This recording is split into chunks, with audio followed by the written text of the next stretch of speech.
নমস্কার বন্ধুরা, কেমন আছো সবাই? আজকে আমি তোমাদের মাছের কালিয়া করে দেখাবো। তার জন্য এখানে আমি কাতলা মাছ নিয়েছি। কাতলা মাছ এখানে আমি 9 পিস মতো নিয়েছি। মাছটাকে আগে ভালো করে ধুয়ে পরিষ্কার করে নিয়েছি। তারপরে এর মধ্যে এবার আমি পরিমাণ মতো লবণ আর পরিমাণ মতো হলুদ দিয়েছি। লবণ আর হলুদটা দিয়ে মাছটাকে খুব ভালো করে আগে মাখিয়ে নিতে হবে। দেখো আমার লবণ হলুদ মাছের মধ্যে মাখানো হয়ে গেছে। তাহলে চলো রান্নাটা শুরু করি। এবার গ্যাস জ্বালিয়ে কড়াই বসিয়ে তার মধ্যে আমি সর্ষের তেল দিয়ে দিয়েছি। তেলটা যখন ভালোভাবে গরম হয়ে যাবে তখন মাছগুলো আমি এক এক করে দিয়ে ভেজে নেব। প্রথমে আমি 3 পিস মাছ দিয়েছি। এটা ভাজা হয়ে গেলে আমি বাদবাকি মাছগুলো এরকম পরপর করে দিয়ে পুরো মাছগুলো ভেজে নিয়েছি। এবার সেই তেলের মধ্যে আমি 1 চামচ মতো সাদা জিরে দিয়েছি, একটা তেজপাতা 2 টুকরো করে দিয়েছি, একটা দারচিনির টুকরো আর একটা এলাচকে একটু ফাটিয়ে দিয়ে দিয়েছি। ফোড়নটা যখন খুব সুন্দর ভাজা হয়ে যাবে আর গন্ধ বেরোতে শুরু করবে তখন এর মধ্যে পেঁয়াজ কুচি এবং রসুন বাটা দিয়েছি। পেঁয়াজটা কিন্তু খুব সুন্দর ভালো করে মিহি করে কুচাতে হবে, আর পেঁয়াজটা যাতে তাড়াতাড়ি নরম হয়ে যায় তাই এর মধ্যে একটু লবণ দিয়ে পেঁয়াজটাকে ভাজবো।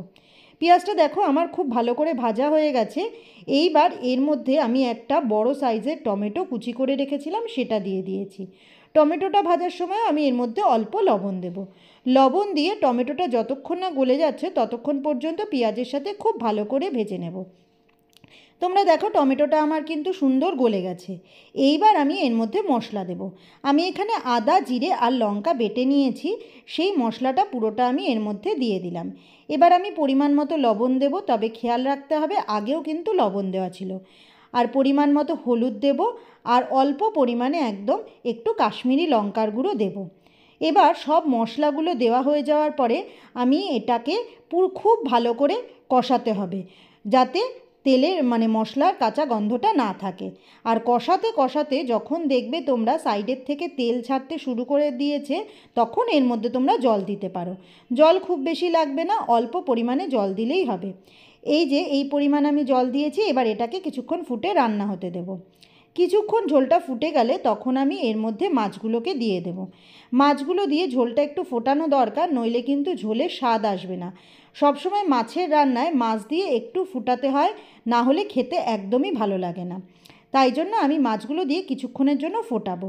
এইবার কিছুক্ষণ বাদে যখন আমি দেখলাম ঝোলটা আমার অনেক কমে গেছে তখন আমি মাছগুলোকে এক এক করে একটা পাত্রের মধ্যে, যেই পাত্রে আমি রান্নাটা ঢালবো সেই পাত্রে মাছগুলো তুলে নিয়েছি। নিয়ে এবার এর মধ্যে আমি গরম মশলার গুঁড়ো একটু ছড়িয়ে দেব। তোমরা চাইলে মাছ থাকাকালীনও দিতে পারো, কিন্তু আমি এটাই প্রেফার করেছি তাই এরকম করেছি। আর তাহলে আমার মাছের কালিয়া কিন্তু একদম রেডি হয়ে গেছে। আর আজকে আমার রান্নাটা তোমাদের কেমন লাগলো অবশ্যই কমেন্ট করে জানিও। আর যদি ভালো লেগে থাকে তাহলে ভিডিওটা শেয়ার করে দিও। আজ তাহলে আসি, টাটা।